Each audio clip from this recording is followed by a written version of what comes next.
So delta one क्या हुआ 15 degree clockwise, तो delta one is 15 degree clockwise. Delta two का बात करो, ये रे यहाँ जाना चाहिए था और ये यहाँ गया, तो डेल्टा कितना हो गया 60 डिग्री, तो 60 डिग्री अगेन क्लॉकवाइज, तो delta two is 60 degree clockwise. Delta three का बात करो, इसको यहाँ जाना था और ये यहाँ घुमा, तो ये एंगल कितना है 15 डिग्री, नहीं यहाँ पर कुछ तो, हाँ 30 है, 15 डिग्री, तो delta three is 15 degree clockwise. तो टोटल डेविएशन कितना हो गया, अगर तीनों एक ही जैसा है एक ही सेंस में, तो हम लोग क्या कर सकते हैं, डायरेक्टली ऐड कर सकते हैं क्या, that is 90 degree. Sir delta two का एक और बार दिखाओ। डेल्टा टू का देखो,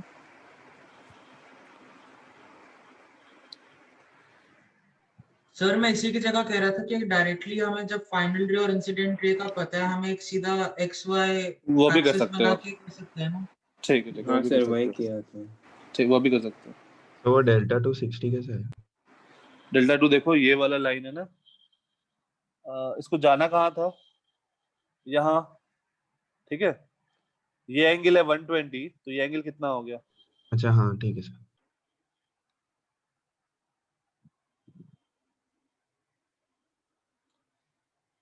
फाइन, कोई दिक्कत।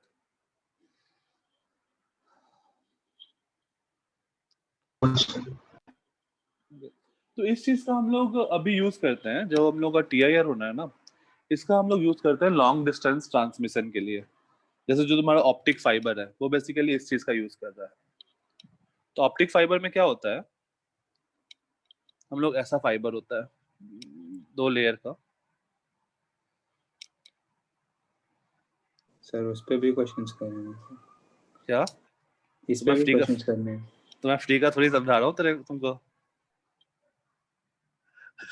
सर फ्री उसमें का रिफ्लेक्ट होता रहता है पूरा टाइम। हाँ, ऐसा होता है, 2 सरफेस होता है, एक कोएक्सियल वायर होता है, ऐसे लॉन्ग कोएक्सियल वायर है। ये जो वायर होता है, क्या कोएक्सियल, कोएक्सियल मतलब सेम एक्सिस, ओके, कोएक्सियल, को मतलब सेम, एक्सियल मतलब एक्सिस, कोएक्सियल वायर, मुझे लगा, हाँ सर। ठीक है। अब इसमें क्या करते हैं, ये वाला जो मीडियम है ये हम लोग डेंसर रखते हैं, नहीं ये रेयर रखते हैं, और ये वाला मीडियम जो है अंदर वाला जो केबल है, दिस वन इज डेंसर। और मान लो हम लोग को कुछ लाइट ट्रांसमिट करना है, तो हम लोग क्या करवाते हैं, हम लोग ऐसा कोशिश कराते हैं कि इसमें हर बार जब भी लाइट जाए तो वो ऐसे एंगल पर इंसिडेंस करे which is greater than critical angle. तो क्या होगा, ऐसे एंगल पर इंसिडेंस करे ताकि रिफ्लेक्शन, वो क्रिटिकल एंगल से ज्यादा हो, तो टीआईआर हो जाएगा, तो वो इधर चला जाएगा। फिर अगर ये एंगल आई है, आई क्रिटिकल आई है, तो ये भी एंगल आई होगा, हाँ सर, और ये भी एंगल आई होगा, तो वापस से क्या होगा, फिर से यहाँ पे टीआईआर। तो हम लोग का जो एनर्जी है वो एनर्जी लॉस होगा ही नहीं, ये सारा का सारा हमेशा क्या हो रहा है, टीआईआर हो जाएगा, सारा का सारा एनर्जी रिफ्लेक्ट करके उसी मीडियम में आ जा रहा है, तो लॉन्ग डिस्टेंस तक एनर्जी लॉस नहीं होगा। तो हम लोग ये फेनोमेना यूज करते हैं किसमें, ऑप्टिकल फाइबर का बात कर लो तुम, ऑप्टिकल फाइबर।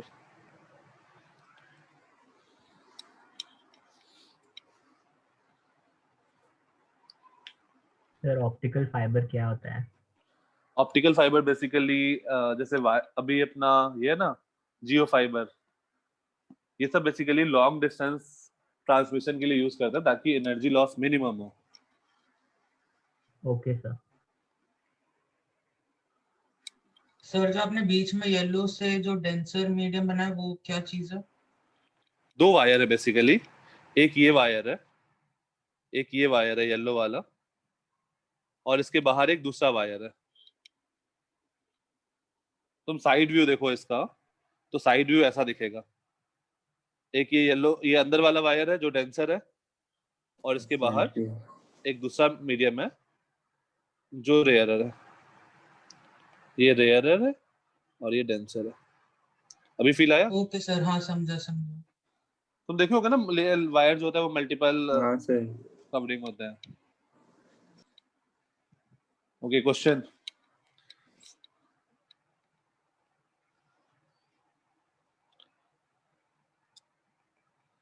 मान लो ये एक वायर है ऐसा,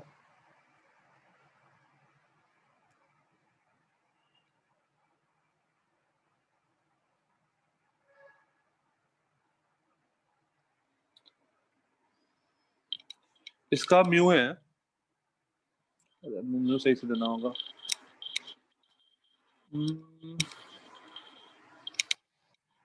इसका म्यू है 2, एक minute, 2 into sine theta.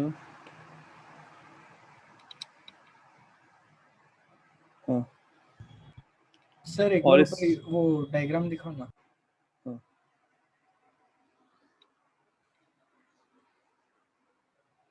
Done sir. तो इसका म्यू है 2 और बाहर वाले का म्यू जो है this is √3।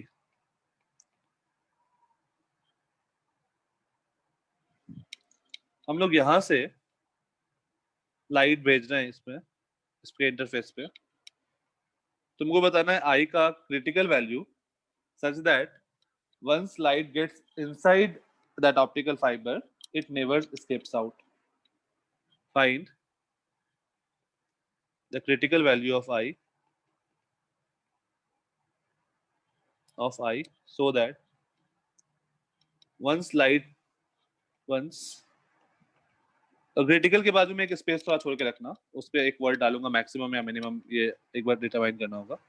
I so that once light gets inside it never escapes.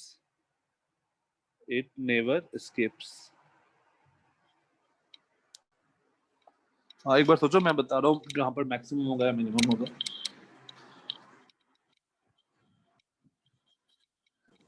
Sir.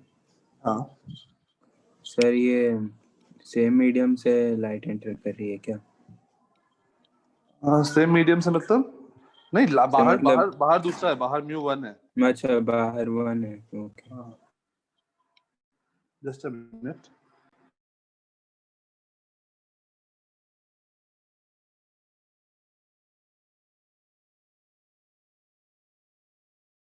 Sir तो लाइट बाहर से डायरेक्टली अंदर वाली वायर में जा रही है या फिर बाहर से पहले बाहर वाली वायर और फिर अंदर वाली वायर? बाहर नहीं, बाहर वाले से डायरेक्टली अंदर वाले वायर में। Okay sir. Mu equal to 2 वाले में।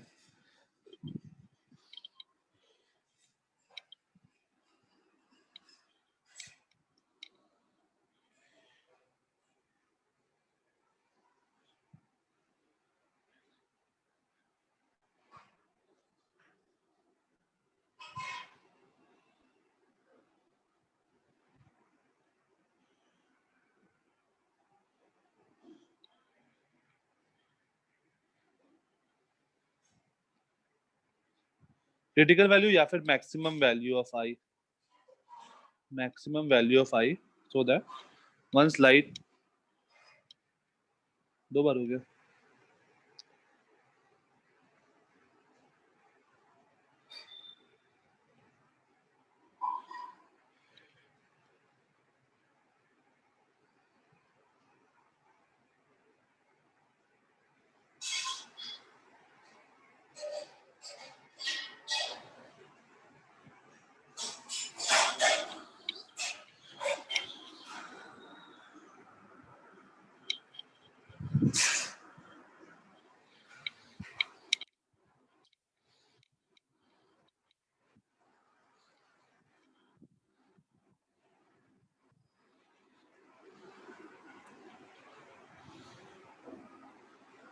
और साइन आए तो not possible type. Not possible आ रहा है, ऐसा क्यों? 1 से √3 आ रहा है। नहीं, √3 क्यों सॉरी, आएगा? नहीं, एक मिनट।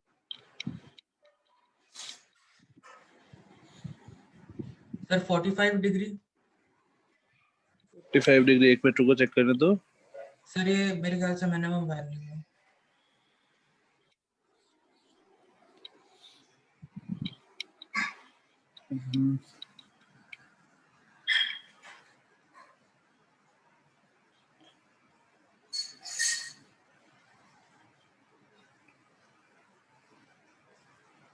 शायद 45 डिग्री सही है, एक बार चेक करो।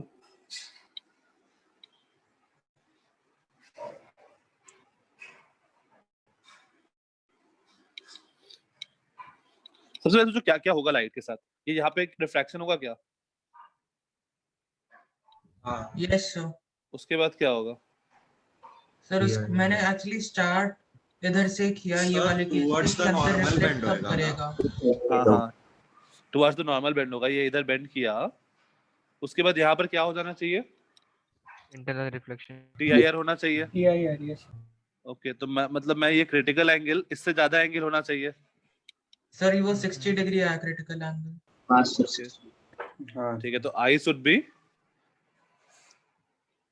ग्रेटर देन क्रिटिकल एंगल, और हम लोग लिखेंगे mu into sine I critical is equals to √3 ना, √3।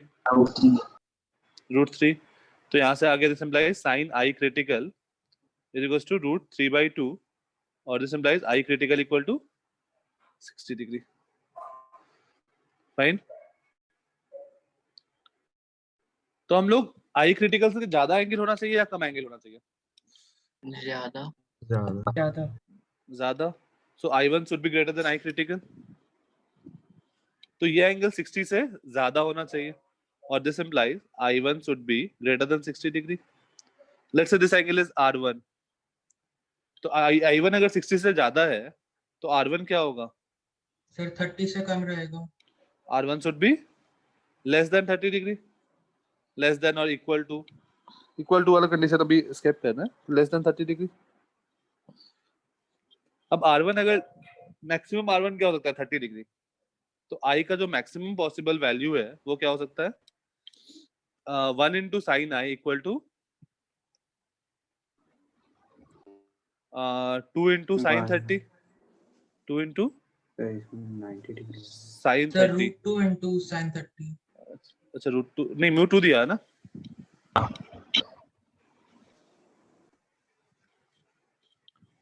टू इंटू साइन 30 ना? तो अच्छा हाँ सर, मैंने 90 डिग्री आ गलती से गया। √2 लिख दिया। ओके, I क्या आ गया? 90 डिग्री। मतलब मैं कहीं से भी भेजूं यहाँ पे, मतलब 90 डिग्री तक कहीं से भी भेजूं, वो अंदर चला ही जाएगा और उसके अंदर ही रिफ्लेक्ट करेगा। तो तुमको यहाँ पे ऐसा हो सकता था कि 2 और √3 के जगह कुछ और डेटा दिया होता और फिर तुमसे पूछ लेता। तो ये I की मैक्सिमम वैल्यू निकली ना? हाँ, मैक्सिमम वैल्यू निकली, क्योंकि अगर उससे कम पे भेजोगे तो वो डेफिनेटली चला जाएगा, क्योंकि अगर तुम सीधा भेज दो तो ये तो जाएगा ही जाएगा, है ना?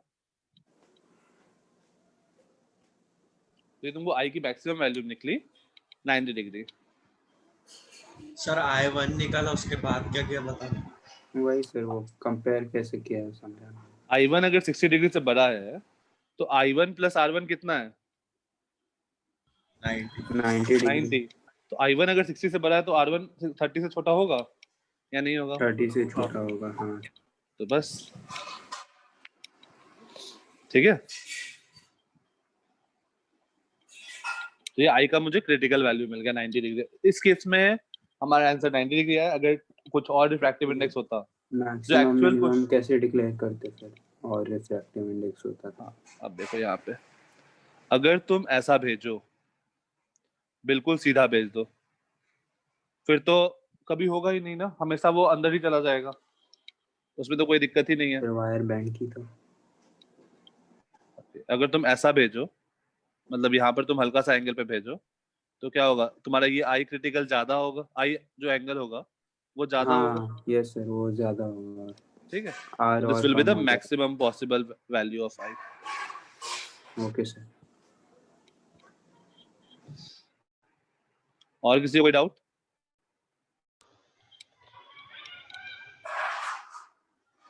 नो। ठीक है, नेक्स्ट आते हैं। नेक्स्ट आई थिंक अब खत्म हो गया अपना ये टॉपिक। नेक्स्ट हेडिंग दो, refraction at curved surface.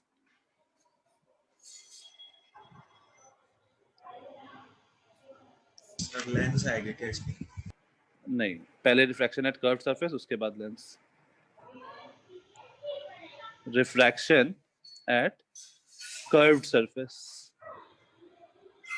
Mute कर लो यार, किसी का बैकग्राउंड नॉइज आ रहा है।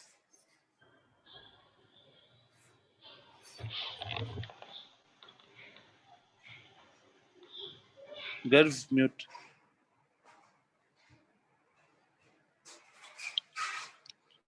नेक्स्ट रीडिंग को रिफ्रैक्शन एट कर्व्ड सरफेस। तो अभी तक हमने किस पे पढ़ा? जो हम लोग पढ़े हैं, जो भी रिफ्रैक्शन पढ़ने हैं, स्नेल्स लॉ, वो किस पे था? प्लेन सरफेस था। यहाँ पे भी स्नेल्स लॉ एप्लीकेबल है। स्नेल्स लॉ किस पे था? रिफ्रैक्शन पे था। तो यहाँ पे भी रिफ्रैक्शन है, यहाँ पे भी स्नेल्स लॉ एप्लीकेबल है, बस थोड़े अलग तरीके से। मतलब Snell's law μ1 sin i = μ2 sin r हम लोग अभी भी बोलेंगे, कोई दिक्कत नहीं है। तो पहले मैं फॉर्मूला डिराइव करता हूँ, फिर उसके बाद आगे बात करता है, क्वेश्चंस करता है। तो जैसे curved surface is like this. मान लो इधर अलग मीडिया है लेफ्ट साइड में, लेट्स से मीडिया 1 या मीडियम 1, और ये अलग मीडिया है मीडियम 2। लेकिन इन दोनों को जो सेपरेट कर रहा है ना, वो एक कर्व्ड सरफेस है इंस्टेड ऑफ फ्लैट सरफेस। तो यहाँ पे क्या होगा? हम लोग कुछ टर्म डिफाइन करते हैं। इस वाले पॉइंट को हम लोग बोलते हैं पोल। जो इंटरसेक्शन वाला पॉइंट है, दिस इज पोल। जैसे मिरर में सारे डिस्टेंस हम लोग पोल से मेजर करते हैं, इसमें भी हम लोग सारे डिस्टेंस पोल से मेजर करेंगे। लेट्स से इसका रिफ्रैक्टिव इंडेक्स इज μ2, इसका रिफ्रैक्टिव इंडेक्स इज μ1। ये जो रिफ्रैक्टिंग सरफेस है, इसको ये मेरा रिफ्रैक्टिंग सरफेस है।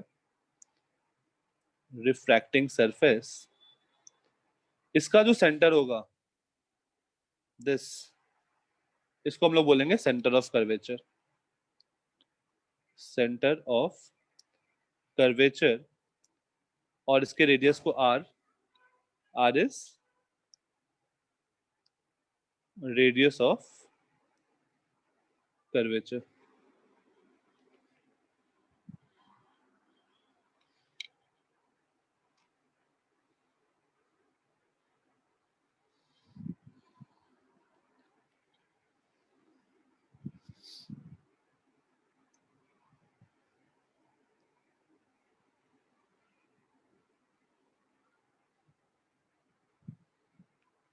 Done?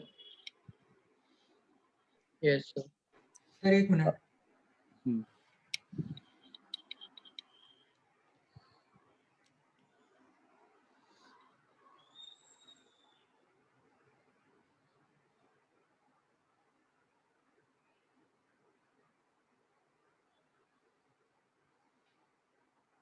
Done sir. Okay sir 2 minute. हाँ हाँ, करो करो।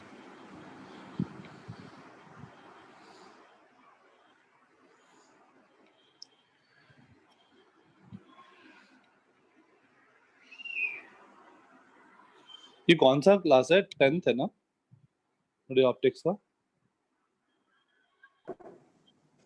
हाँ सर। 1 मिनट। हाँ सर। ओके।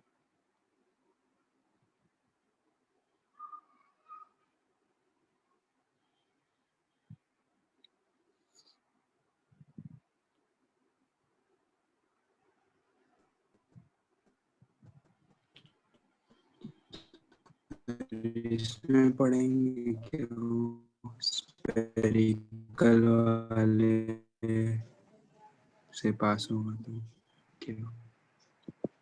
ये कौन बोल रहा है यार? आवाज नहीं आ रही तुम्हारी सही से। आदित्य था सर। अच्छा आदित्य, तुम्हारी आवाज नहीं आ रही है। ओके ठीक है, तो ये हो गया हम लोग का, ये कुछ डिमार्केशन है। अब यहाँ पर जैसे हम लोग का मिरर में था, जो भी चीज राइट में है उसको हम लोग क्या बोलते हैं? पॉजिटिव या नेगेटिव? पॉजिटिव। पॉजिटिव। तो यहाँ पर भी वही चीज फॉलो होगा। जो भी चीज पोल से राइट में है दैट इज पॉजिटिव। कोई भी चीज जो इधर होगा दैट विल बी पॉजिटिव, कोई भी चीज जो इधर होगा दैट विल बी नेगेटिव, कोई भी चीज इस एक्सिस के ऊपर होगा that will be positive, positive. And कोई भी चीज जो इस एक्सिस के नीचे होगा दैट विल बी नेगेटिव। तो अगर मेरा सरफेस ऐसा है, ये वाला जो रिफ्रैक्टिंग सरफेस है, इसके लिए मैं आर क्या बोलूंगा, पॉजिटिव या नेगेटिव? पॉजिटिव। इसके लिए मेरा आर पॉजिटिव होगा। और वही अगर मेरा सरफेस ऐसा होता तो इसके लिए मैं आर क्या बोलता, इसके लिए आर नेगेटिव होता, क्योंकि इसका सेंटर, आदित्य तुम्हारा नेट नहीं चल रहा है यार, नेट के लिए इसका सेंटर लेफ्ट में लाई करता, तो इसके लिए हम लोग आर बोलते हैं negative.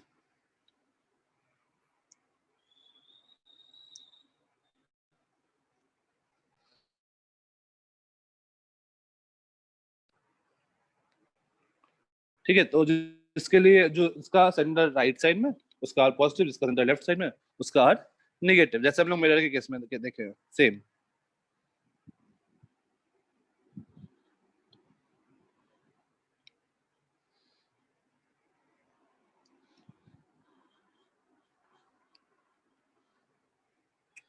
Done?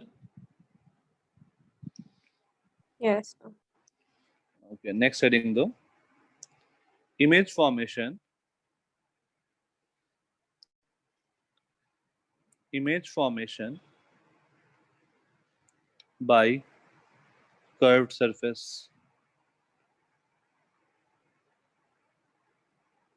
Image formation by curved surface.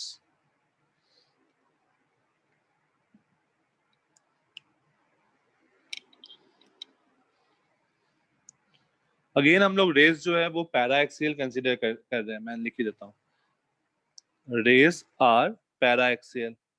तो हम लोग जो प्रूफ करना है वो पैरा एक्सियल रे के लिए है। तो अगर rays parallel and close to principal axis नहीं हो तो हम लोग ये फॉर्मूला नहीं यूज करेंगे। एंड सेकेंड चीज, सो दैट कि हमें इमेज, मतलब जो मैं बना रहा हूँ वो क्लियरली दिखे, मैं थोड़ा सा बड़ा बना रहा हूँ, but that does not mean, जैसे मान लो भाई ये बना रहा हूँ, तो ये जो लाइन है ना ये काफी क्लोज टू प्रिंसिपल एक्सिस है, मैं बस दिखाने के लिए बड़ा बनाया हूँ ताकि मुझे क्लियरली दिखे। तो लेट्स से हमारे पास यहाँ पर एक ऑब्जेक्ट है, ऑब्जेक्ट, तो इस डिस्टेंस को हम लोग कौन से अल्फाबेट से रिप्रेजेंट करें, यू। तो यहाँ से इंसिडेंट ले गया, अब यहाँ पर ये सरफेस है, लेट्स से ये इसका सेंटर ऑफ कर्वेचर है।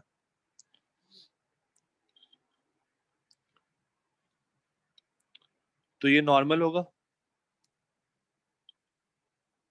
This will be normal, any line that will pass through centre of curvature will be normal, right.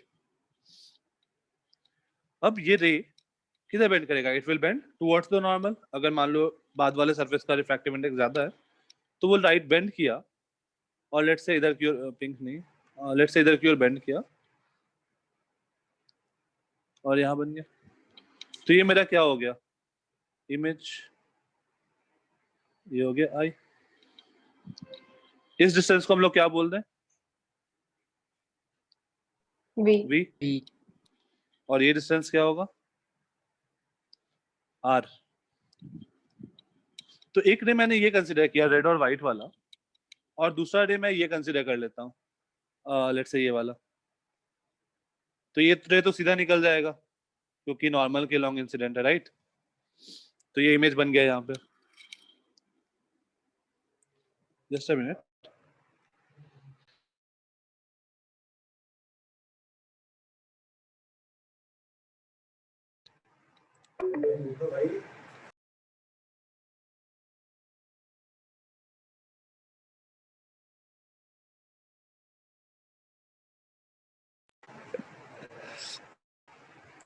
हाँ, तो यहाँ पर ये मेरा इमेज बन गया। अब इस एंगल को मैं आई बोल देता हूँ, लेट्स से ये वाला जो एंगल है, this angle is I. R कौन सा एंगल होगा, ये वाला। सर, हाँ सर आपने एक बार कि वो रियल से डेंसर देखेंगे तो वो सामने आ जाते हैं, इसमें क्यों नहीं है? नहीं, वो हम लोग डायरेक्टली तभी बोल रहे थे ना जब h बाई म्यू या म्यू एच जो मैं लगा रहा था, उसमें कंडीशन क्या क्या था, पहला कि नॉर्मल व्यू देख रहे थे, और दूसरा वो सरफेस फ्लैट था। अगर सरफेस कर्व होगा तो हम लोग वो फॉर्मूला नहीं लगाएंगे। ओके, अब देखो ये एंगल आई और ये एंगल आर, कुछ एंगल को मार्क कर लेते हैं। लेट्स से अल्फा, इस एंगल को मैं अल्फा बोल देता हूँ, इस एंगल में बीटा बोल देता हूँ और इस एंगल को गामा बोल देता हूँ। तो हम लोग यहाँ पर लिख सकते हैं, लेट्स से इसका रिफ्रैक्टिव इंडेक्स μ1 है, इसका रिफ्रैक्टिव इंडेक्स है μ2। तो पहला इक्वेशन का मैं क्या लिख सकता हूँ यूजिंग स्नेल्स लॉ? पहले तो डायग्राम बना लो, फिर आगे प्रोसीड करते हैं।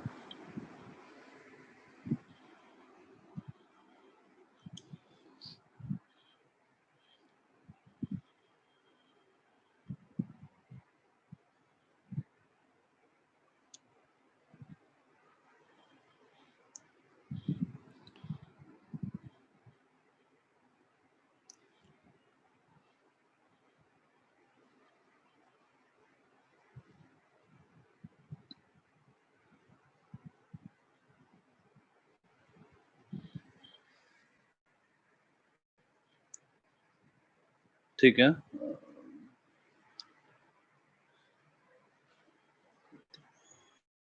यूजिंग स्नेल्स लॉ डायग्राम बन गया सबका? Yes, sir. तो हम लोग क्या लिख सकते हैं, μ1 sin i is equals to μ2 sin r, और since I and r are small, this implies μ1 times of i equal to μ2 times of r, और हम लोग उसको ऐसा भी लिख सकते हैं μ1 times of tan i equal to μ2 times of tan r. For small theta, sin theta is approximately equal to tan theta.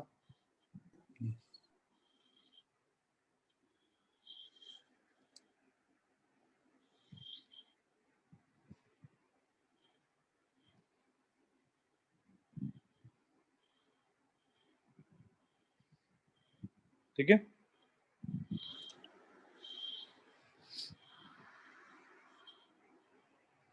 Next देखो हमारे पास आई को कुछ लिख सकते हो क्या? हम लोग बोल सकते हैं beta is exterior angle of this triangle, let's say this is P, this is M, beta is exterior angle of triangle PCI।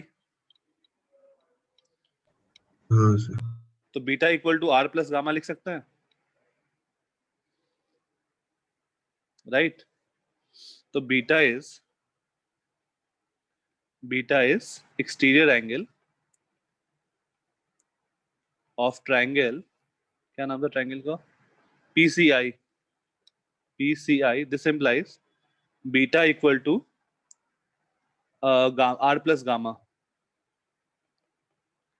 Similarly ये देखो alpha I is exterior angle of triangle OPC। Similarly, I is exterior angle sir आपको of, diagram दिखा सकते हैं 1 minute? हाँ 1 minute, I equal to alpha plus beta।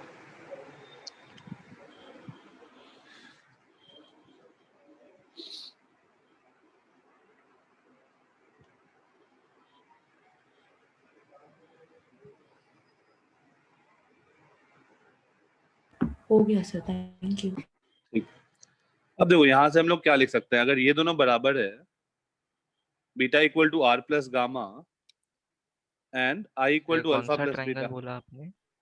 OPC। हाँ sir, हाँ sir. ठीक है, तो हमारे पास क्या चाहिए, μ1 times of tan i। I को मैं अल्फा प्लस बीटा लिख देता हूँ और R को मैं, this implies R equal to beta minus gamma. Beta guys gamma. तो पहले वाले रिलेशन में पुट करो, फर्स्ट सेकेंड थर्ड, तो हमारे पास बन जाएगा μ1 times of tan i, tan of, या फिर μ1 टाइम्स ऑफ i को हम लोग क्या लिख सकते हैं, अल्फा प्लस बीटा, उसके ऊपर वाले में पुट कर दिया, equal to μ2 times of r को क्या लिख दिया, beta minus gamma. Let's say इसके ऊपर वाले में पुट किया फर्स्ट, ठीक है।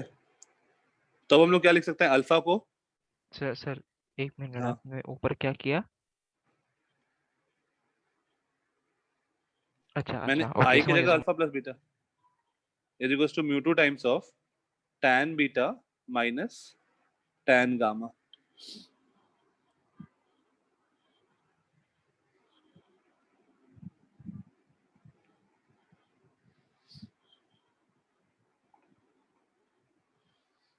सर ये कैसे लिखा? कौन सा? फॉर स्मॉल वो D alpha, theta equal to for sir small last theta. वाला। हाँ हाँ, अल्फा और बीटा भी तो छोटा होगा अगर आई और आर छोटा है तो अल्फा को की जगह मैंने tan अल्फा लिख दिया, बीटा की जगह मैंने tan बीटा लिख दिया, गामा की जगह tan गामा लिख दिया, फाइन। डायग्राम दिखा। डायग्राम तुमने बनाया नहीं है क्या? नहीं सर, वो अल्फा की जगह, हाँ वो कैसे?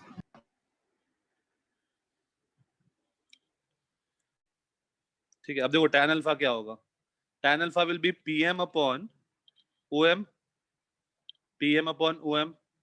तो tan अल्फा की जगह लिखो pm upon om, tan beta की जगह लिखो pm अपॉन cm,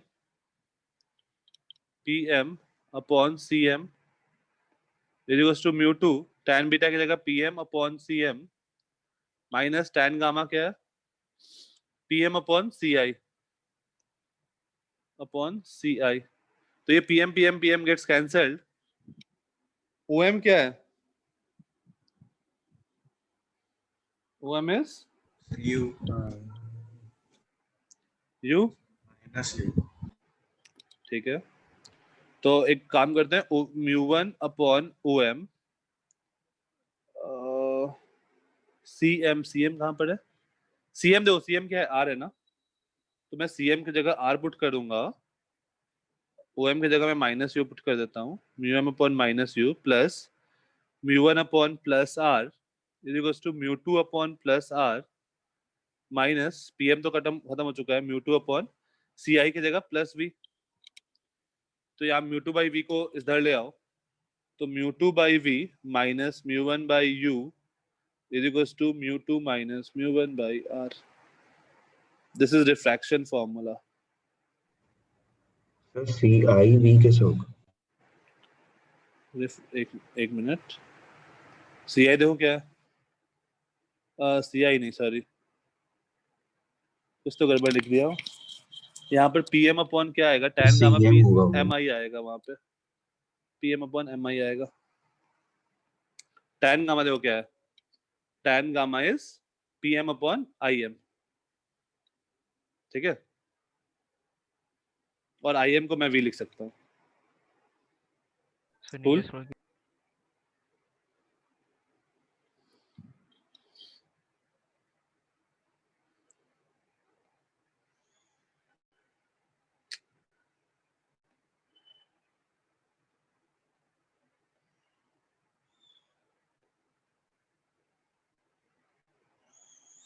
तो याद करना है ये।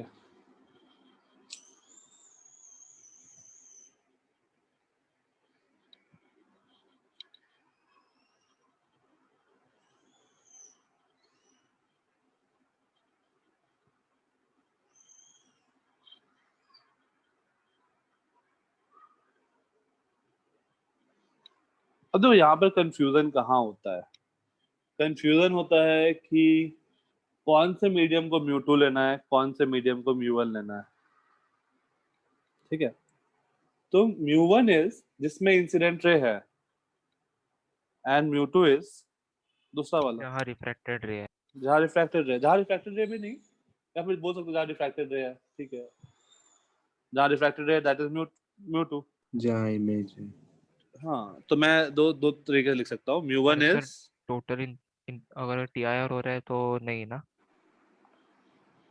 अगर हाँ, कर्व सरफेस में टी आई आर हो रहा है तो। हाँ, तो म्यू वन वाले को तुम ऑब्जेक्ट लोगे और म्यू टू वाले को दूसरा वाला, अच्छा ठीक है।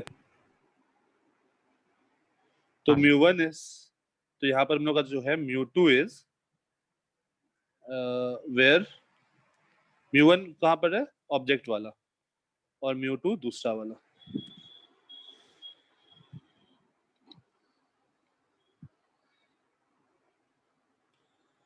फाइन, कोई दिक्कत?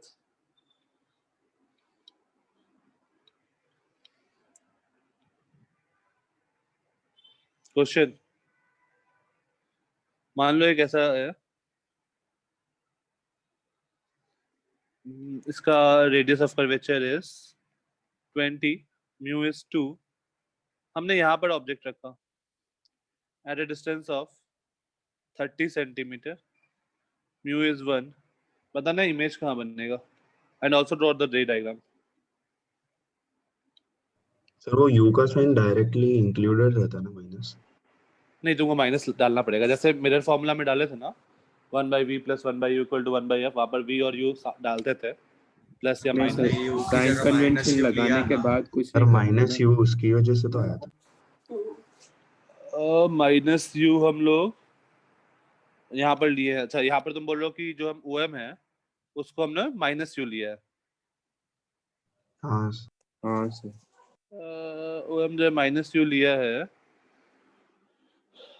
तो फिर u को हम लोग क्या लेंगे, u को हम लोग नेगेटिव ही लेंगे। फिर तो माइनस हटा दो।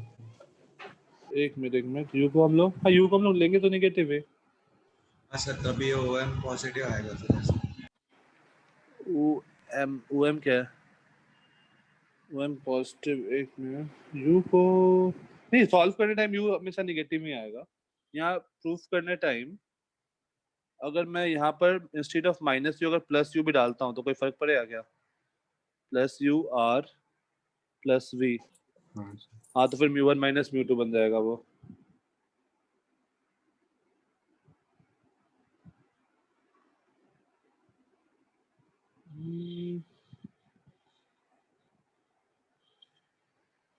सर सो क्या यूज करना है? सर तो इसमें फिर u को फॉर्मूला तुमको नेगेटिव ही डालना है, u को नेगेटिव डालना है। डेरिवेशन के टाइम कुछ एक मिनट रुक जाओ,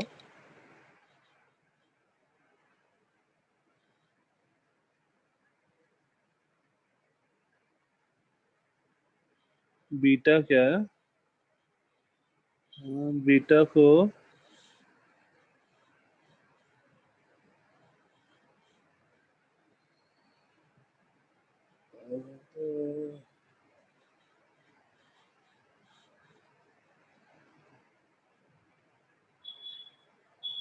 यहाँ पर हम लोग क्या प्रॉब्लम हो रहा है।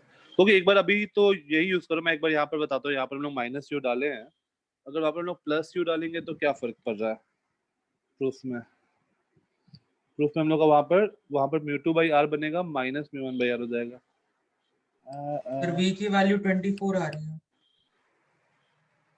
ठीक है, एक बार मैं ये तुमको बताता हूँ कि यहाँ पर प्लस u माइनस v का क्या सीन है। जो फॉर्मूला है उसमें u को हम लोग को निगेटिव डालना है सॉल्व करने के लिए। Find the position of image and also draw the ray diagram.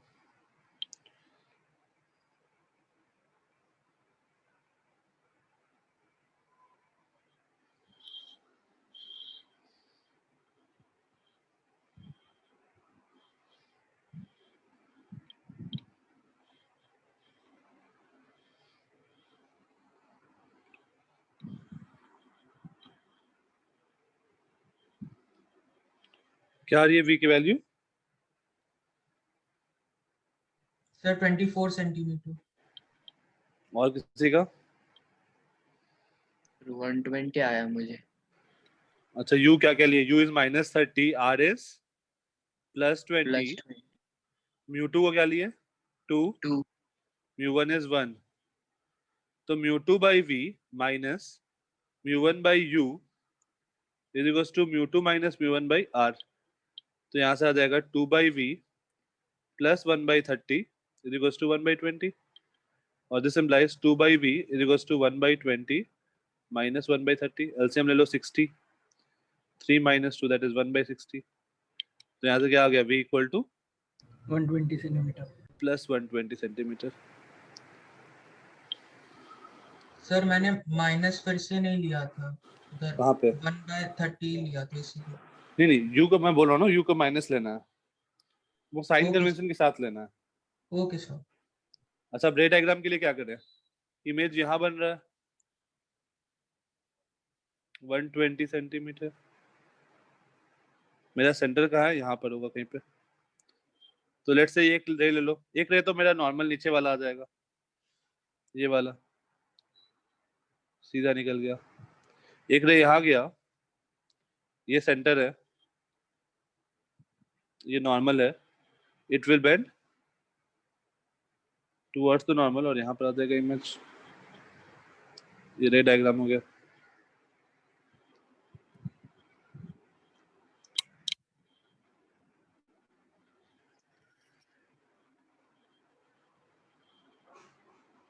Sir नीचे स्क्रॉल कर।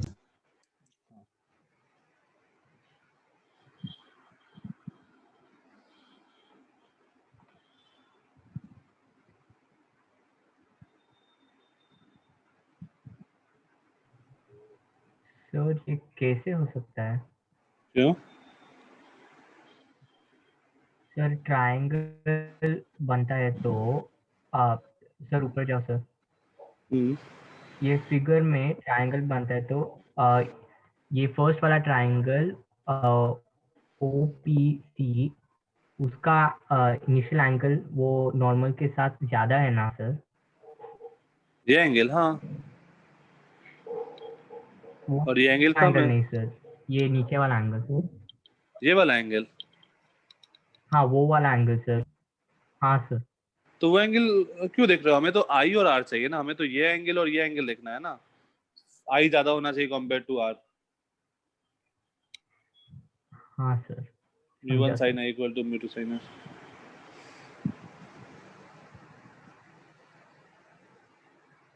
सर जो पोल के साथ जो एंगल होगा वो इसका बड़ा होगा ना, ऑब्जेक्ट वाले साइड पे।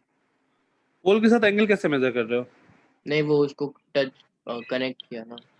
अच्छा, ये वाला एंगल का बात कर रहे हो? हाँ सर। क्यों बड़ा होगा? नहीं होगा। क्या करेंगे सर? ऐसा क्या, ऐसा क्यों सोच रहे हैं हम लोग? मतलब सर हम वो लोग बस पीछे आई का और आर को ज्यादा कंपेयर आ रहा है करेंगे ना, ना। 120, और एंगल कम दिख रहा था तो इसलिए वो क्वेश्चन आया। नहीं, हम लोग हमेशा आई और आर को कंपेयर करेंगे। कोई भी रैंडम एंगल को, ठीक है तुम बोल सकते हो कि ज्यादा है कम है, बट हर सिचुएशन में जरूरी नहीं है, ठीक है? हाँ सर। ओके, नेक्स्ट आते हैं question.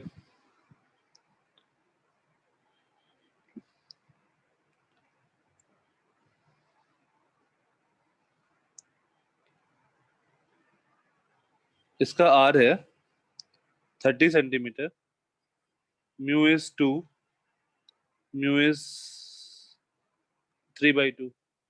Find the focus of the system या focal length of the system.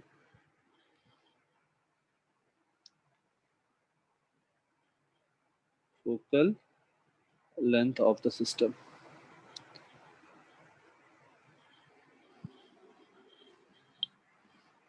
Value मत पुट करना, पहले फॉर्मूला डिराइव कर लो, उसके बाद वैल्यू पुट करना, ताकि फॉर्मूला भी रहे तुम्हारे पास। डायरेक्टली म्यू2 2 या म्यू1 1 3/2 मत पुट करना।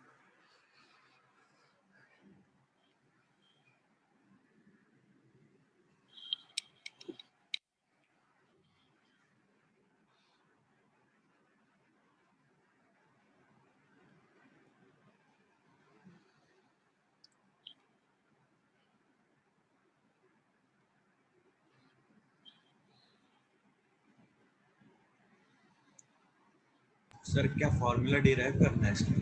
हाँ, पहले फॉर्मूला डिराइव करो, उसके आगे प्रोसीड करो।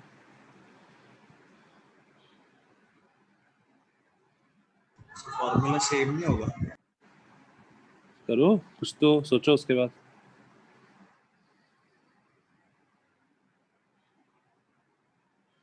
मतलब या μ2/v माइनस μ1/u यूज करना है, उसके बाद वो फॉर्मूला वापस नहीं डिराइव करना, μ2/v माइनस μ1/u। हाँ सर, वही पूछ रहा था। वो फॉर्मूला नहीं, उसके आगे सोचो क्या किया जाए।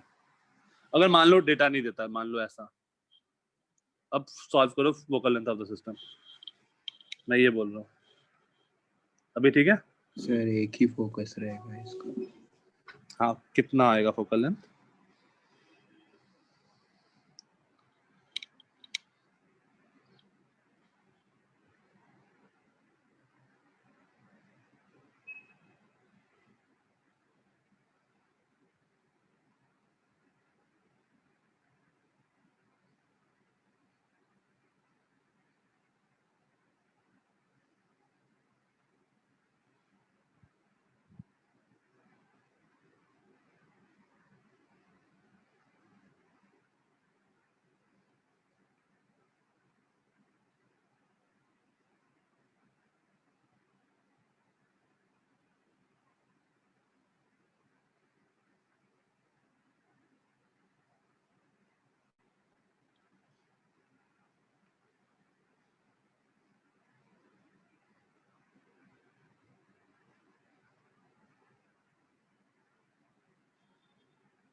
सर अभी वैल्यूज दे दो। क्या है formula? mu1 minus mu2 into vu by mu2 u plus mu1 v। नहीं नहीं नहीं नहीं नहीं, इतना इतना नजर नहीं रहेगा। म्यूट कर लो यार सब लोग। तनिष्का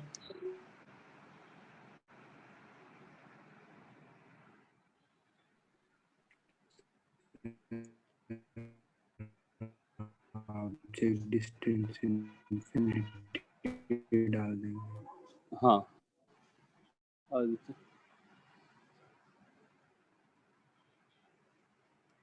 सी जब भी हम लोग को फोकस सर निकालना हो ना, इसका मतलब है mu2 minus mu1 r mu2 by mu2 minus mu1। ठीक है, mu2 minus mu1। ठीक है ठीक है।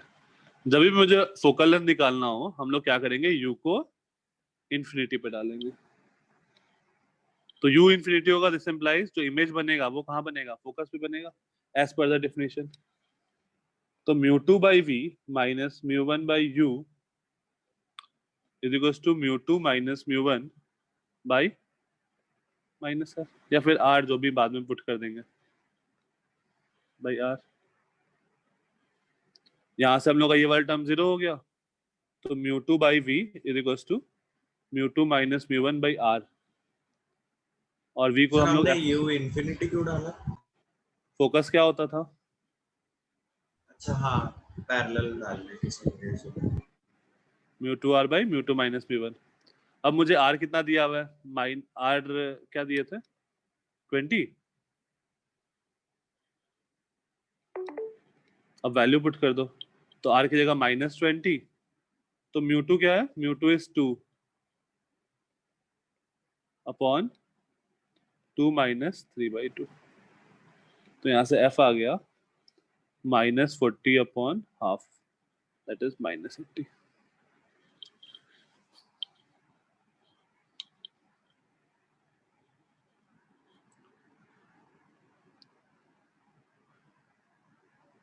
सर अगर इसमें ऐसा नहीं होगा क्या फिर फोकस रेडियस ऑफ कर्वेचर के आधा हो?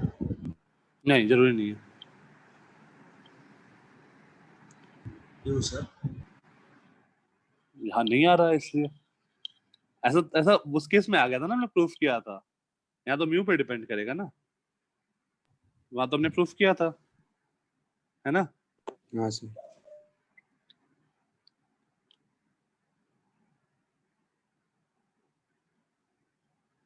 नेक्स्ट क्वेश्चन,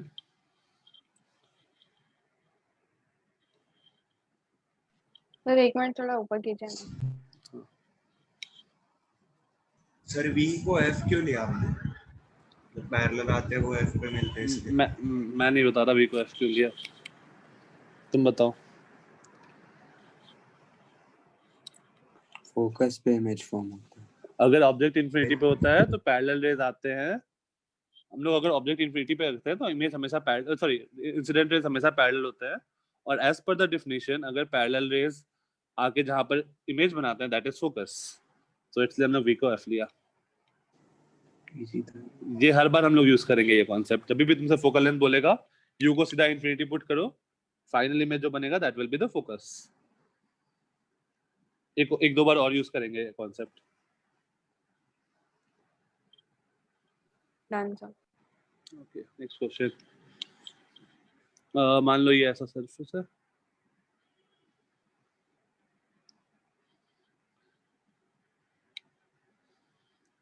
यहाँ पर ऑब्जेक्ट रखे हैं at a distance of 20 centimetre. Mu is 1, mu 2 is 2। बताना इमेज कहाँ बनेगा। r इज 30 एंड उस इमेज वो इमेज रियल होगा या वर्चुअल होगा ये भी बताना है। Position and find position and nature of image,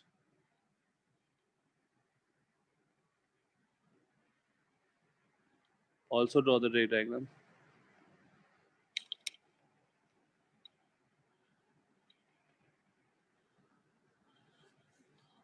sir जो पिछले वाले क्वेश्चन का टाइप का ये था ना, उसमें कैसे था रे डायग्राम? मैंने किया तो था, तुमने बनाया नहीं। ये देखो सर जो फोकस वाले क्वेश्चन में अलग था, इनवर्ट्स था। फोकस वाले क्वेश्चन में नहीं था रे डायग्राम, इसमें है बस रे डायग्राम। इसमें तुम ऐसा बनाओगे, अगर तुम इसको इसमें रे डायग्राम बनाना है तो ये ऑब्जेक्ट इन्फिनिटी से रे आया और कहाँ है -80 आया था ना, तो -80 मतलब इधर की ओर 80 पे मिलेगा।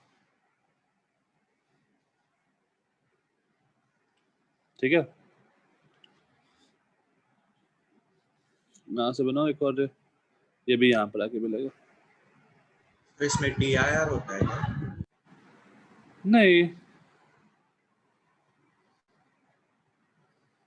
तो रिफ्रैक्शन मतलब ये होना चाहिए। अरे यहाँ पे मतलब इसका मतलब ये इधर बेंड किया होगा, मैं उसको वापस रिट्रेस करवाया हूँ।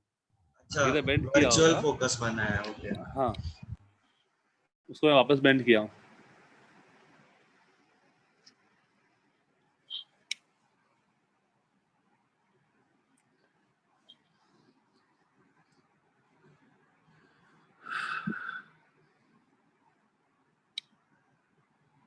सर पिछले क्वेश्चन में तो टुवर्ड्स द नॉर्मल होना चाहिए था। पिछले क्वेश्चन है मतलब ये वाला या उससे पहले वाला? सर यही वाला अभी जो करा फोकल। ये वाला, हाँ तो इस वाले में हाँ तो यहाँ पर तुम्हारा क्या है, नॉर्मल किधर होगा यहाँ पे? रेडियस क्या है 20 सेंटीमीटर, तो ये नॉर्मल होगा। तो देखो टुवर्ड्स द नॉर्मल बेंड किया। अच्छा, हाँ वो सेंटर ऑफ कर्वेचर लेफ्ट में। यहाँ हमको सेंटर ऑफ कर्वेचर, ये नॉर्मल होगा टुवर्ड्स द नॉर्मल बेंड के, सेंटर ऑफ कर्वेचर 20 पे।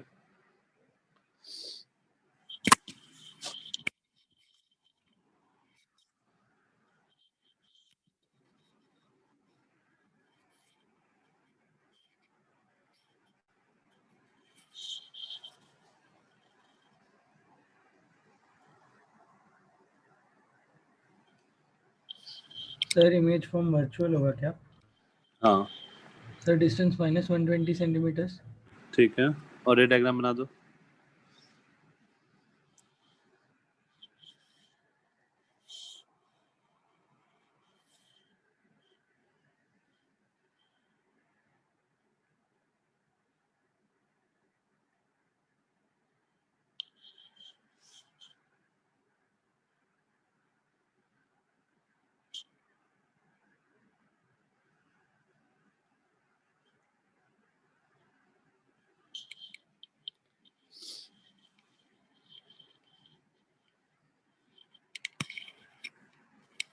तो यहाँ पे हम लोग क्या क्या लेंगे, μ2 is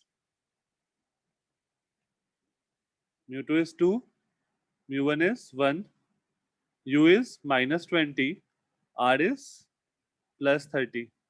तो बस आएगा μ2 by v minus μ1 by u is equals to μ2 minus μ1 by r। तो यहाँ पे आ गया, this implies 2 by v plus 1 by 20 is equals to 1 by 30। तो यहाँ पर आ गया 2 by v is equals to 1 by 30 minus 1 by 20, 60, 2 minus 3 minus 1 by 60, और this implies v आ गया -120। -120 का क्या मतलब है? वर्चुअल लेफ्ट साइड में बनेगा इमेज। तो ये रे ऐसा गया होगा और वापस से यहाँ बनना है। सेंटर ऑफ कर्वेचर कहाँ होगा? यहाँ पे कहीं पे। तो इट वुड हैव बेंड, ये नॉर्मल होगा और ये किधर बेंड करेगा? Towards the normal. तो ये हो सकता है इधर बेंड किया हो हल्का सा, और इसको हम लोग रिट्रेस कराएंगे तो ये यहाँ आ जाएगा एट अ डिस्टेंस ऑफ 120। तो वर्चुअल इमेज एक रे तो सीधा ये ले लो और पोजीशन तुमको मिल गया।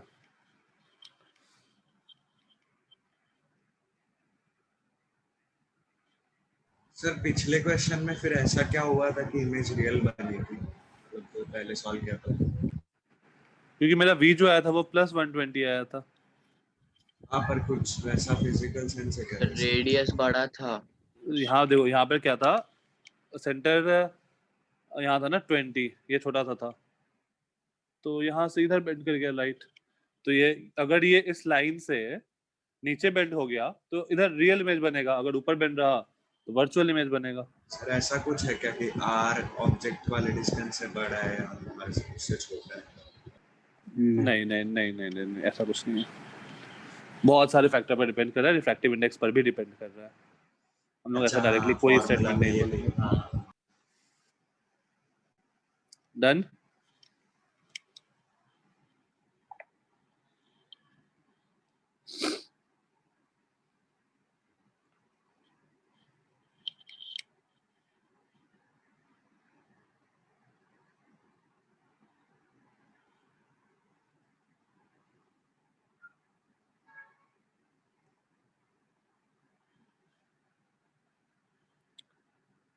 आगे चले, नेक्स्ट क्वेश्चन।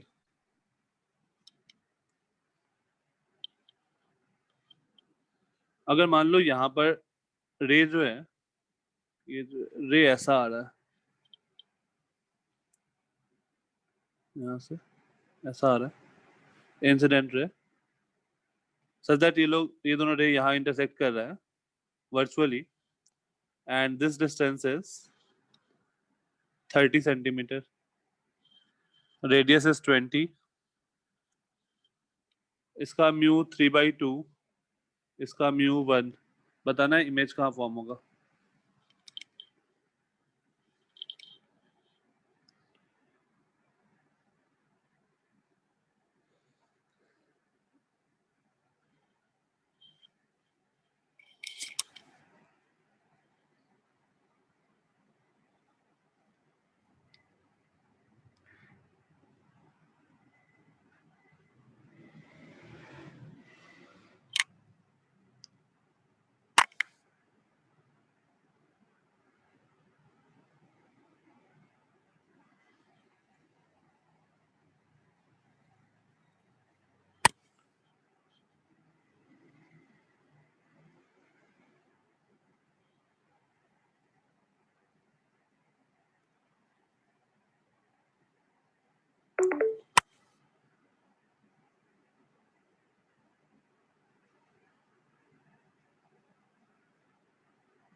सर V -60 है क्या? नहीं, -16 पॉसिबल नहीं है। देखो ये सेंटर ऑफ कर्वेचर होगा, तो ये किधर बेंड करेगा, ये रे, सॉरी सर, मैंने वो डेटा गलत लिख लिया था इसलिए। ओके, ये इधर बेंड करने वाला है, इट विल बेंड डेंसर से रेयर आ रहा है, अवे फ्रॉम नॉर्मल, नहीं तो फिर हो सकता है -60, बट ऐसा कुछ होगा। 180/7 180/7 नहीं, म्यू2 क्या लिया है, mu is 3/2 mu is 1, mu is 3/2, u is +30, v पता नहीं, r क्या है +20, तो म्यू2/v minus μ1 by u is equals to μ2 minus μ1 by r, तो यहाँ से क्या आ जाएगा 1/v minus 1/20 equal to minus 1/40, तो यहाँ से आ जाएगा this implies 1/v is equals to 1/20 minus 1/40, 40 2 minus 1 1/40। तुम लोग का अलग आंसर कैसे आ रहा है यार? म्यू1 के वाले में जो है उसको ऑब्जेक्ट लेना है ना। हेलो सर, सर डायग्राम दिखाइए ना। हाँ, एक मिनट। जहां से इंसिडेंट रे आ रहा है दैट इज, जहां से इंसिडेंट रे आ रहा है that is mu. Sir object, हाँ, जहां से इंसिडेंट रे जिस मीडियम है ना दैट इज म्यू1। इंसिडेंट इसलिए मैं मतलब इंसिडेंट रे पे ज्यादा फोकस कर रहा हूँ। सर वो ऑब्जेक्ट है क्या जो 30 सेंटीमीटर? सर ऑब्जेक्ट कहाँ था? ये वर्चुअल ऑब्जेक्ट है सर, पर अभी यहाँ पे रेस मीट कर रही है, सो इमेज होना चाहिए। क्या रेस मीट कर, इंसिडेंट रे जहाँ मीट करती है वो इमेज होता है? कौन था ये? एक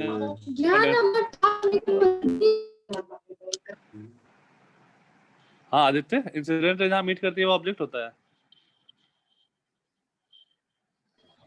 सर मैं था पर मैं गलती से बोला सर। अच्छा हाँ मोहित, इंसिडेंट रे जहाँ मीट करता है, अगर वो एक्चुअल में मीट कर रहा है तो वो रियल ऑब्जेक्ट, और अगर वर्चुअली मीट कर रहा है तो वर्चुअल ऑब्जेक्ट। हाँ सर। तो ये कुछ ऐसा बेंड करके यहाँ पर मेरा इमेज बनाएगा and this will be real image, ये वर्चुअल ऑब्जेक्ट। सर ऑब्जेक्ट से इंसिडेंट रे आती है, वर्चुअल ऑब्जेक्ट। वर्चुअल ऑब्जेक्ट मतलब मान लो ऐसा कुछ रे आ रहा है जो दो मैं पिंक वाला रे बना रखा हूँ, तो जो ऑब्जेक्ट होगा वो वर्चुअल होगा उस सरफेस के लिए। वही कॉन्सेप्ट है जो अपना वर्चुअल ऑब्जेक्ट का कॉन्सेप्ट था ना, सेम यहाँ पे पहला क्लास में जो बताया था। सर थोड़ा सा नीचे कीजिए ना।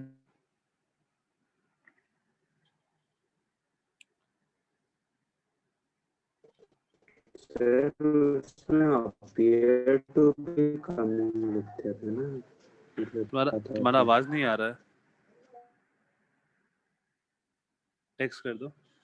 सर वो इंसिडेंट रे जहाँ अपीयर करते हैं मीट करने वही।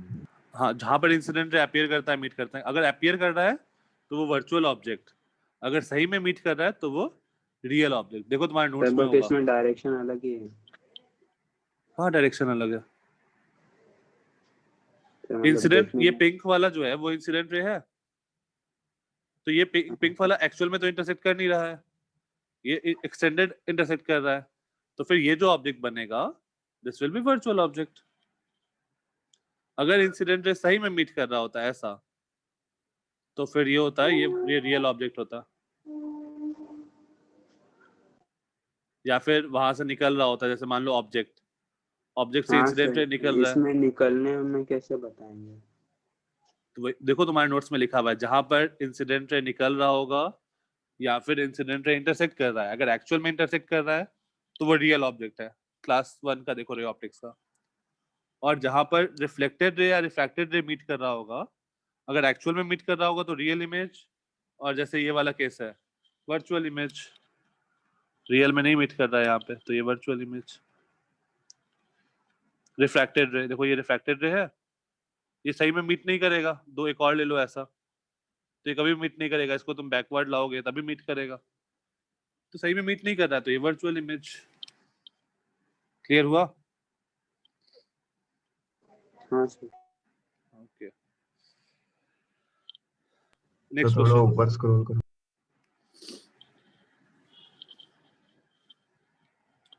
तो ध्यान रहे जिधर से इंसिडेंट रे आ रहा है दैट इज μ1। हो गया। ठीक है, नेक्स्ट क्वेश्चन।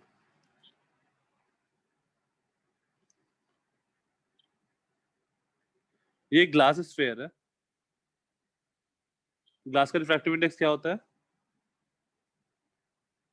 1.5। 1.5। ये डेटा याद रखना, ग्लास का हो सकता है कभी कभी नहीं दे। यहाँ पर इसका रेडियस दिया हुआ है मुझे 30 सेंटीमीटर। इसके सेंटर से ये वाला पॉइंट जो है ये इसका सेंटर है, इसके सेंटर से 10 सेंटीमीटर दूर मैंने एक ऑब्जेक्ट रखा O। इस साइड म्यू इज 2, इस साइड म्यू इज 1। एक बंदा यहाँ खड़ा है, एक बंदा यहाँ खड़ा है, let's say this is A and this is B। तो A को ऑब्जेक्ट कहाँ दिखेगा और B को ऑब्जेक्ट कहाँ दिखेगा?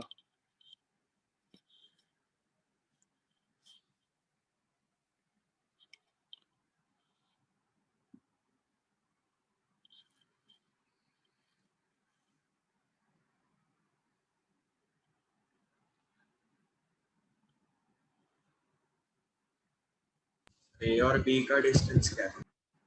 नहीं, ग्लास के अंदर कहाँ दिखेगा, उसके लिए वो डिस्टेंस नहीं चाहिए।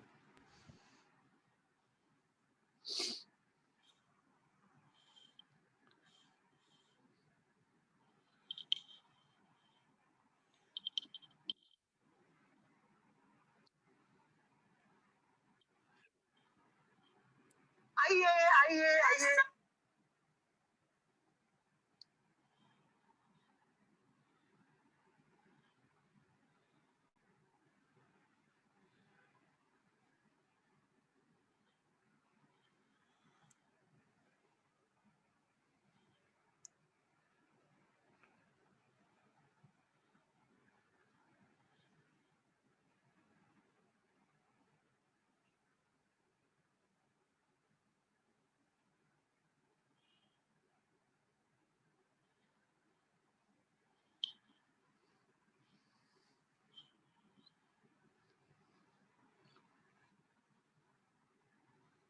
अरे एक बार सारा नोट्स रिवाइज करना स्टार्टिंग से सब लोग। हाँ सर। कल टेस्ट अच्छा है, कुछ क्वेश्चन अच्छा है। हाँ एक दो क्वेश्चन अच्छे आ रहे ऑप्टिक्स के।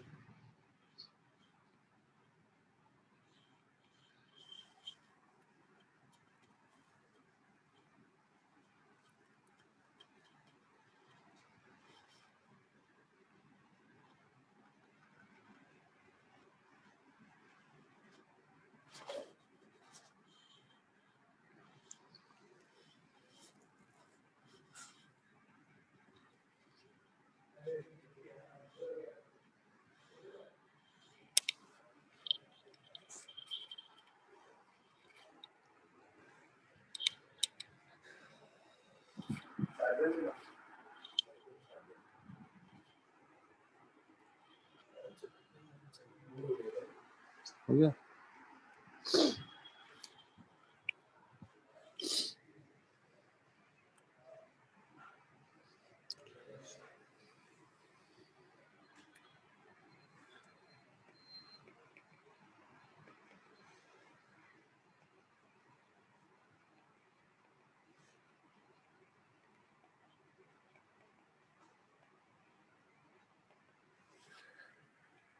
बस ये सब बता दो फिर तो कोई दिक्कत नहीं है। मैन बी के लिए म्यू2 क्या लोगे?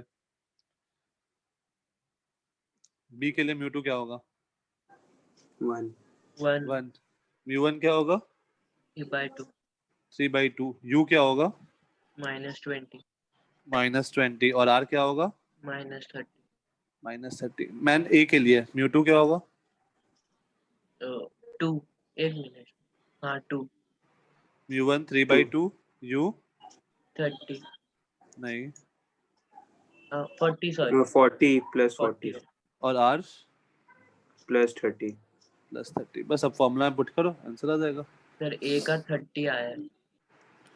ए का 30 नहीं आएगा शायद।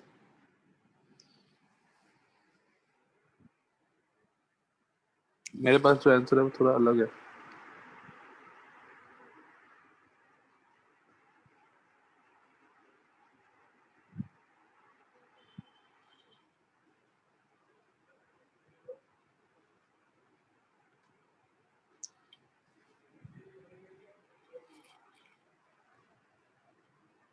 सर हाँ मुझे उसमें कंफ्यूजन होता है कि म्यू2 और म्यू1 किसको लेना। हाँ एग्जैक्टली देखो यहाँ से ऑब्जेक्ट यहाँ है ना, इंसिडेंट रे ये होगा, तो जो इंसिडेंट रे का medium that is mu. Incident ray ये होगा, तो जो इंसिडेंट रे का medium that is mu. Sir B के केस में r -30 कैसे? क्योंकि इस पॉइंट से तुम देखोगे ये सरफेस है ना पोल। डिफ्रैक्शन, पोल इसके लिए ये होगा बी के लिए, अच्छा हाँ फिर ठीक है सर। पोल फॉर ए ये होगा। सर बी के लिए सर -30 है आंसर क्या? फ्रैक्शन में क्या है? हाँ फ्रैक्शन में है। ए के लिए क्या आएगा? सर म्यू2 60/13 है क्या ए के लिए?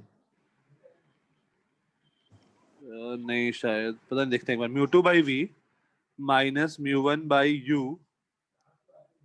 Is equals to mu minus mu by R. तो यहाँ से आ गया 2/v minus 3/80 is equals to 1/60।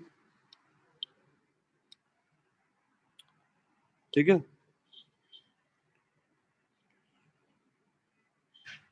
यहाँ पर कहीं पर कुछ गड़बड़ हुआ नहीं।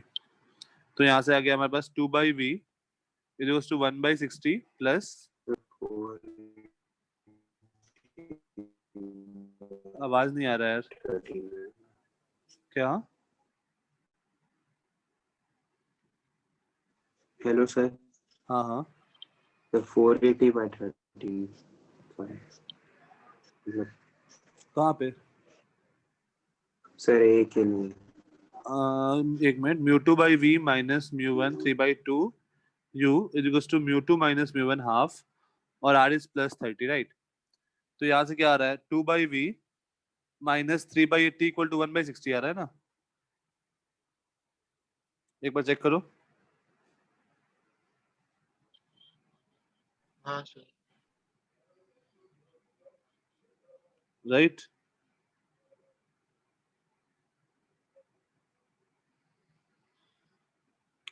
तो अब क्या करें यहाँ पे 240 एलसीएम ले लो तो 4 और 83 जा तो 3 3 9, तो ये आ गया, this implies 2 by v is equals to 13 by 240 और this implies v is equals 480 to by 13 ये 480 by बोलते 13. थे। ओके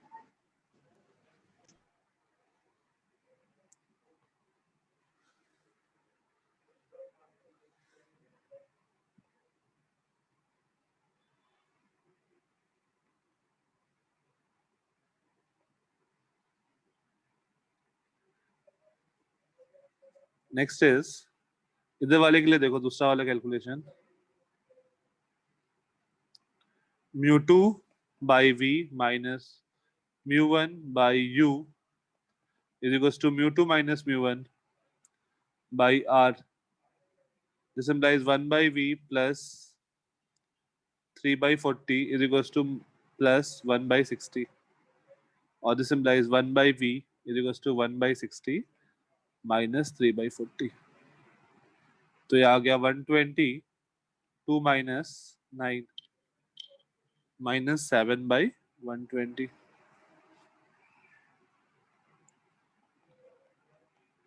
और this implies v is equals to minus 120 by 7. तो 120 by 7 कितना होगा? 7 1 7 50 7 7 49, अप्रोक्सीमेटली 17 सेंटीमीटर माइनस में, और ये आएगा v इक्वल टू 13 3 39 37 के आसपास प्लस 37. तो इसको दिखेगा a को यहाँ से 37 सेंटीमीटर पे और b को दिखेगा यहाँ से 17 सेंटीमीटर पे. फाइन. तो बस कंफ्यूजन बस वही रहेगा कि mu1 किसको लेना है, mu2 किसको लेना है.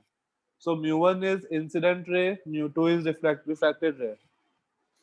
बस इतना याद रखो, mu1 mu2 में कोई कंफ्यूजन नहीं होगा. इंसिडेंट ले लेंगे और दूसरा रिफ्रैक्टेड ही रहेगा. हाँ, इंसिडेंट रे का जो मीडियम है दैट इज mu1. बस इतना याद रखो.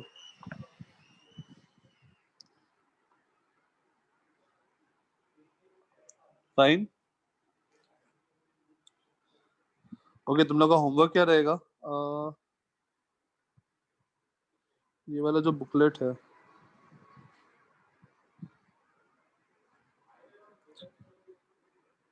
वो एक्सरसाइज करके जो बुकलेट था ना, इसमें एक्सरसाइज 1 और 2 किए थे, उस बुकलेट से, वो बुकलेट है क्या किसी के पास ऊपर में?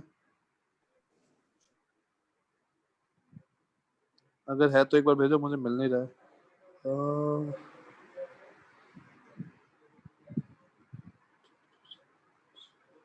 सर ये नोट्स आप जरा ग्रुप में शेयर कर दीजिएगा.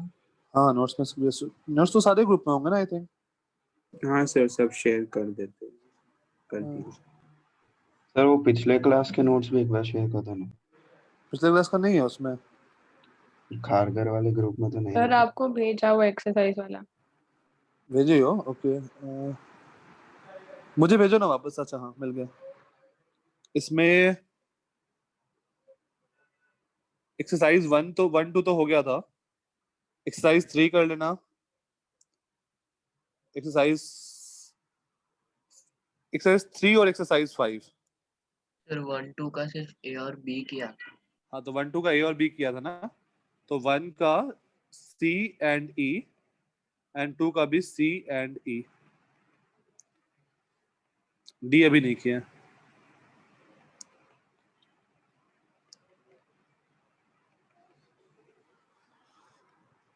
ओके, आज की क्लास में किसी को कोई डाउट? नहीं सर.